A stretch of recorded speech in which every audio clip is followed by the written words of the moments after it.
What makes us who we are?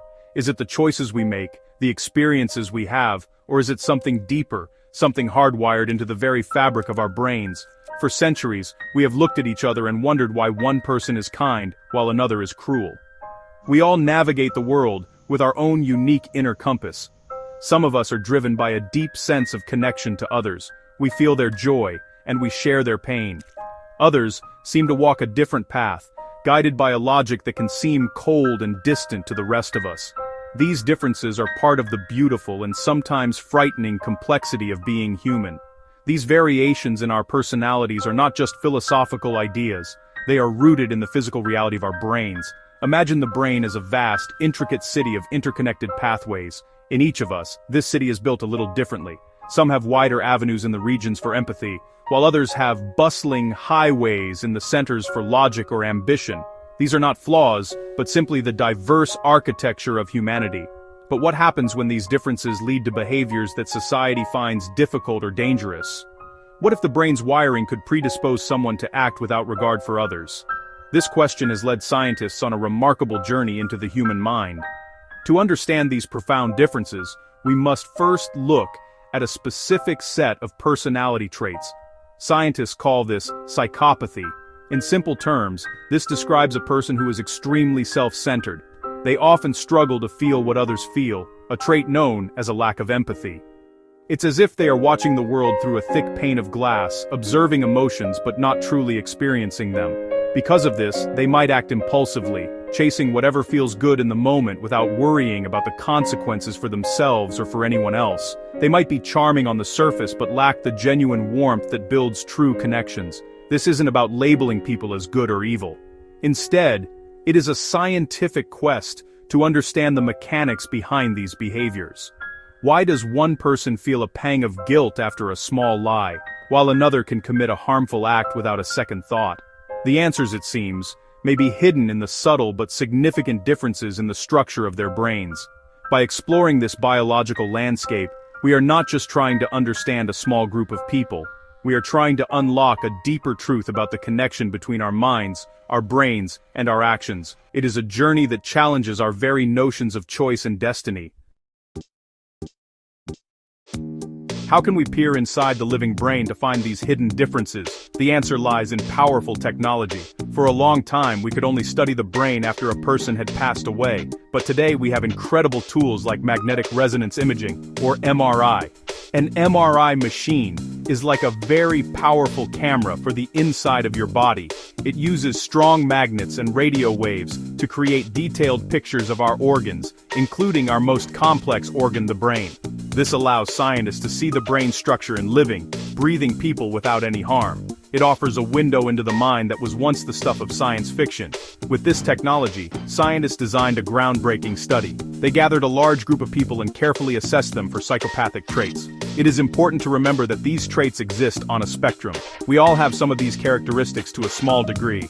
The study included individuals from all across this spectrum, from those with very few traits to those with many. Then, each person underwent a brain scan. The scientists were not looking for a single psychopath spot.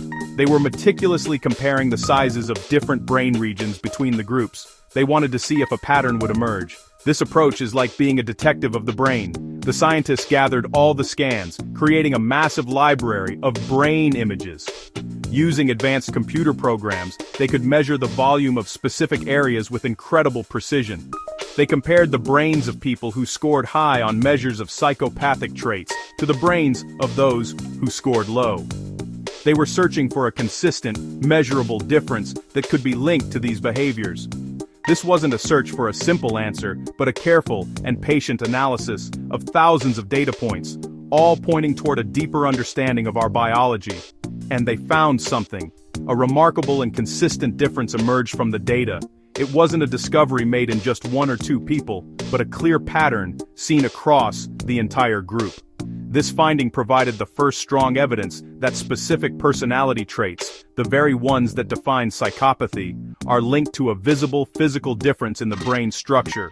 The discovery was a major step forward, moving the conversation from abstract theories of behavior to concrete, observable biology.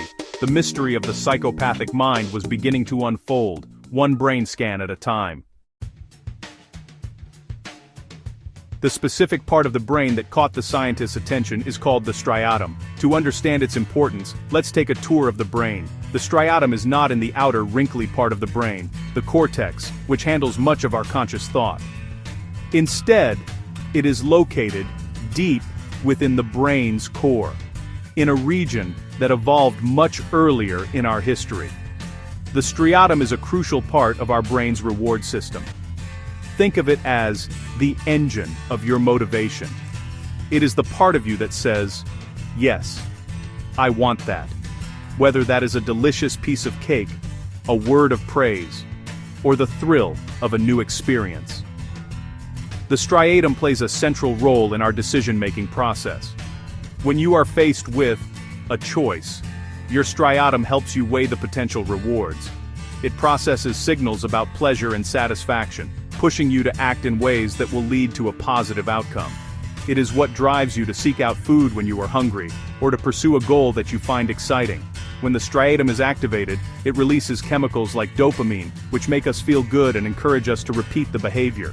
In essence, it is the part of the brain that learns from pleasure and drives our desires. Here is the key finding of the study. The scientists discovered that in people with more psychopathic traits, the striatum was, on average, about 10% larger than in people with fewer of these traits. This was not a small or insignificant difference. It was a substantial, measurable increase in the volume of this critical brain region. A larger striatum might mean that this area is overactive or more influential in a person's decision-making. It could be like having the volume on your brain's reward system turned up to a higher level than everyone else's. This size difference was not limited to just one gender. The study was careful to include both men and women, and the finding held true for both. This suggests that the biological link between the striatum and psychopathic traits is a fundamental aspect of human brain organization, not just something seen in males. A 10% larger reward center could mean that these individuals experience a much stronger drive for immediate gratification and excitement.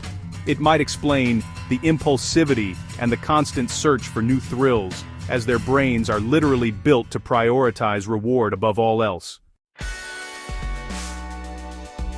Now, it is crucial to be very clear about what this discovery does not mean. It does not mean that every person with a larger-than-average striatum is destined to become a criminal or a danger to society. Far from it. Many people with this brain structure may lead perfectly normal, successful lives. They might channel their intense drive for reward into becoming successful entrepreneurs, elite athletes, or fearless explorers.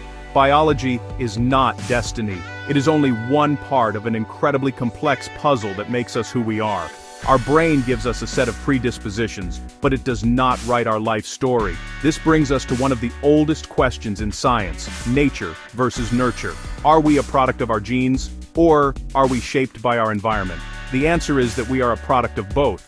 A person might be born with a biological predisposition, like a larger striatum, but their life experiences will play a massive role in how the trait is expressed. A child raised in a supportive, stable, and loving home may learn to channel their drive in positive, socially acceptable ways. In contrast, a child with the same brain structure who experiences trauma, neglect, or abuse may be more likely to develop antisocial or harmful behaviors. So, why is this discovery so important? It is important because it helps us move beyond blame and toward understanding. By recognizing that certain behaviors have a biological component, we can develop more effective and compassionate ways to help. For example, this knowledge could lead to new therapies or educational strategies designed for people with a highly sensitive reward system.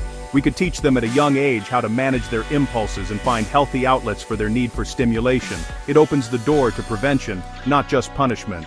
Ultimately, this research illuminates the profound connection between the physical brain and our inner world. It reminds us that behavior, especially challenging behavior, is often a complex interplay of biology and life experience. As we continue to explore the mysteries of the brain, we gain more than just scientific knowledge. We gain a deeper capacity for empathy. We learn that behind every action is a story, and part of that story is written in the very structure of the brain.